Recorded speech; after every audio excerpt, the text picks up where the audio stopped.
Nier Automata's story is one of dark nihilistic and existentialistic themes. Sometimes it hits so close to home it makes you feel just a little uncomfortable. Even if you weren't a deep thinker before, this game forces you to make those comparisons between its disturbing themes and real-life concepts, and that's what makes it so gosh dang great. For someone who likes to write essays for fun, I had a heyday with this. Buckle up because we're going deep.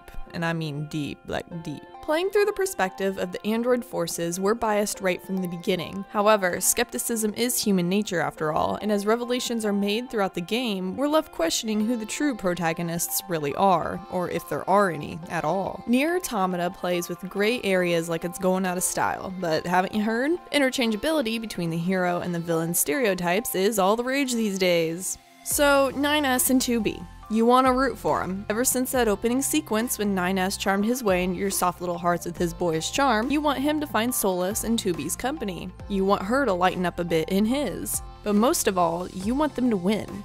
Machines killed your entire squadron in the span of like 2 minutes. They're attacking you and your new emotional pun-loving sidekick. They're dumb-looking stumps with dumb round heads and dumb stumpy legs. They're emotionless and they're the enemy, obviously. They deserve to die, right? Except that doesn't seem to be the case the further you get into the story. The concept of humanity is an ambiguous one. I mean, I'm not gonna sit here and go all Karl Marx on you, but this game takes a unique approach to illustrating what they believe humanity to be. They toy with it and reference it in nearly every aspect of this game. The idea of emotions, of what it means to feel. But most of all, in a world void of humans, it's the most disturbing concept, and it's what makes 9S's character the most tragic.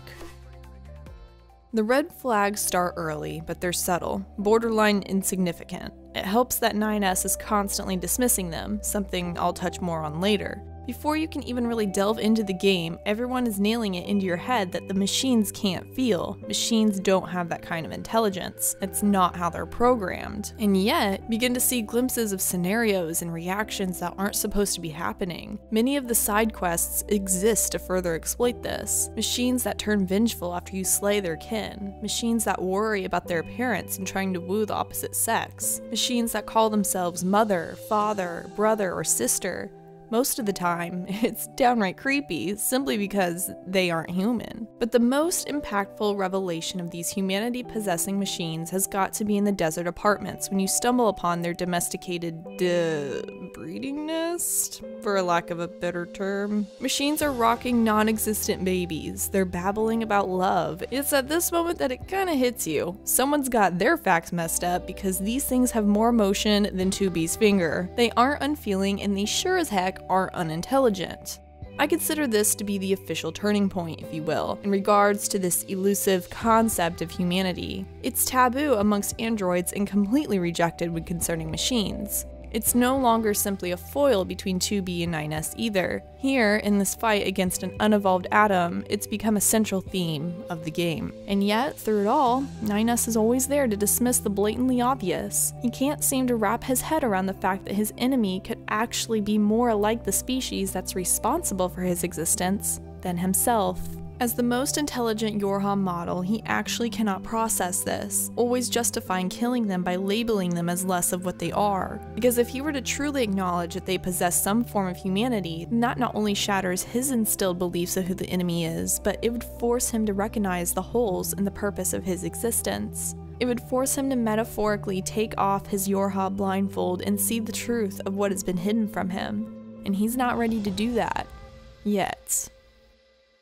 The idea of knowledge is a concept in of itself in this game. It stands as a symbol more than anything, a symbol of danger, of dying. The relationship between knowledge and death is something that is repeated. The first instance of this is seen after the evolution of Adam. Unlike his brother that was literally born from him, his sole purpose seems to be to learn, to gain knowledge. After some post-game reflection, it can be argued that he never truly was after the androids on a power trip kind of level. He was merely curious about them, and curiosity killed the, well, you know. In the second fight against Adam and Eve after they've evolved, Adam explains what their purpose is, and that's to know more about the humans and conversely the androids that were made in their image. He finds it fascinating that they killed uncountable numbers of their own kind and yet loved in equal measure, calling them an enigma. 9S once again nonchalantly brushes this off as Adam being bonkers, but ironically this statement is most applicable to him. Another example of this is the machine children that commit suicide due to the intense fear of being killed. Pascal blames himself for teaching them what fear is because without fear, there's no reason to end one's life. The knowledge of that concept proved to be their demise in the end anyways. But it doesn't end there. It's the sole purpose behind 2B and 9S's coexistence. 9S never stops searching for answers. 2B must kill him every time he finds them. An endless cycle of knowledge and death. Their weapons are great foreshadowing to this plot point. 9S's sword, Blood Oath, literally means a vow of truth made by blood. He's made to learn what's true. 2B's sword, Virtuous Contract, is a fancy way of saying obligated moral excellence, to fulfill her duty, to do what needs to be done. It's knowledge that throws 9S onto his warpath. The truth is the cause of everything crumbling around him, his beliefs, his existence, and the loss of the one person he loved and hated the most. Everything about him has become a dichotomy at this point, and all he can focus on is the hatred, the one intrinsic constant in a world where everything has become meaningless, a direct mirror to both Adam and Eve. The similarities aren't quite all there until the end of the game, but looking back on it, Adam and Eve can be seen as the machine counterparts to both sides of 9S. Adam, too smart for his own good. 9S, during routes A and B. Eve, fueled by rage over the death of a loved one. 9S, during route C. And if I haven't completely confused you by this point, let me suggest something else. Eve is also the counterpart to 2B. Think about it, every time she had to kill 9S, despite trying to hold him at arm's length, she had grown to care for him. Arguably, he was the only living being she ever cared for, and she had to kill him again and again. But she stifled those emotions, prohibiting them, a defense mechanism for herself. Otherwise, she might be as crazy with grief as Eve. When stabbing him through the head, she does so with hesitation, with reluctance and relief. There's something there that bothers her, something she can probably see in herself.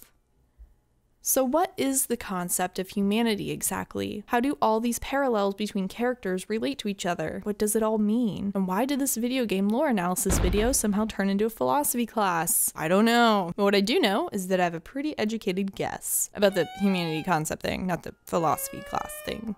The concept of humanity in accordance to Nier Automata is purpose, and it's the free will to achieve that purpose. When 9S is held captive by Adam and is hacking into his memory data, he finds information on the machine life forms that leads to the conclusion that it's like the network was copying every possible human behavior and discipline. They keep performing the same behaviors and never learn. It's almost as if the objective is failure. You see, the machines are so obsessed with humanity because they desire to have the purpose that humanity had. They desire to exult in their free will, to reach achievements. So they try to imitate humans in every way they can. And what do humans notoriously do? They fail. They fail a lot. It's how we learn, but the machine life forms get tripped up somewhere around there. They can't ever see past the trial part of the equation. It's why the Forest Kingdom trapped their king inside the body of an infant that'll never grow, if only to replicate human nature. They reach the error, but they go no further. Bottom line, they inadvertently look to failure for a sense of purpose. This can be seen as a commentary on humans in general. If you've ever taken one history class in your entire life, then you'll know that wars have always been a recurring thing over the same exact problems. Despite how terrible they are, how many casualties they cause, humanity repeats the same mistakes over and over. It's almost as if we just don't learn.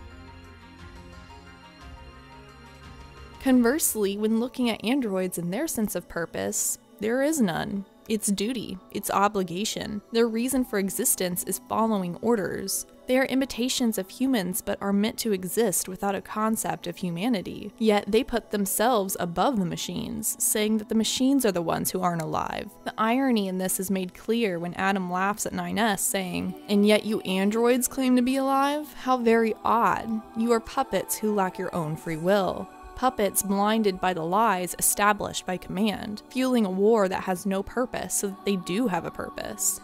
And at the root of it all, they're more like their enemy than they ever thought. It's quite funny when you think about it. The story of Nier Automata is all about becoming more human, whether it's wanted or not. For a species that usurped their creators and another that lived past theirs, it demonstrates the cycle of life. No matter how much these species evolve, they always end up back where they started, back where everything started. Endless cycles. Here's another theme for ya. This confrontation with Adam is the spark that ignites the descent of 9S. He seeks to fester the desires that he can see 9S has. You're thinking about how much you want to be, aren't you? Now this statement can be interpreted in a few different ways, but the most common would be, well, I'm trying to keep this a PG-13 channel, guys, so I think you could fill in that blank. The other is something that doesn't quite make sense until finishing the game. You're thinking about how much you want to kill 2B, aren't you? And why would 9S want to kill 2B? 2B is literally the personification of his hatred towards machines. He hates them because they kill androids. So does 2B. It is her purpose as 2E. She is everything he has ever stood against. Both words fill in the blank to this sentence appropriately. Both make sense, because after all, isn't there a fine line between love and hate? The line between love and hate is the perfect mirror to the line between sex and death, a dichotomy that goes hand in hand versus a dichotomy that signifies a beginning and an ending. It's not a coincidence that 2B straddles 9S in a blatantly sexual manner when killing him in endings A and B. Nor is it a coincidence that 9S violently stabs the image of 2B in the chest while in the same position later on in Route C. Death scenes being correlated with sexual themes is a recurring motif, and is made even more so when you consider the fact that android brains contain an algorithm which allows them to derive pleasure from battle. So basically, the act of killing for androids is the equivalent to a human sexual stimulus. So what does that say about 2B and 9S? A definitive answer isn't given, but many can be inferred. Nier Automata can possibly be hinting at what it means to love and the pain that comes with it, or more simply, what it means to be human, and the ups and downs that it entails. In Route C, without a bunker to reload data, making death a permanent possibility, androids are far more like humans than ever before. 9S's grief is a contender to that. In terms of the game's concept of humanity, 9S never truly descended. He found his purpose to avenge 2B. This realization is referenced many times throughout the game, what 9S will become, what he needs to truly have a reason to exist, a purpose brought forth from the depths of his own desires and his own free will. But at what price? Was humanity truly worth it?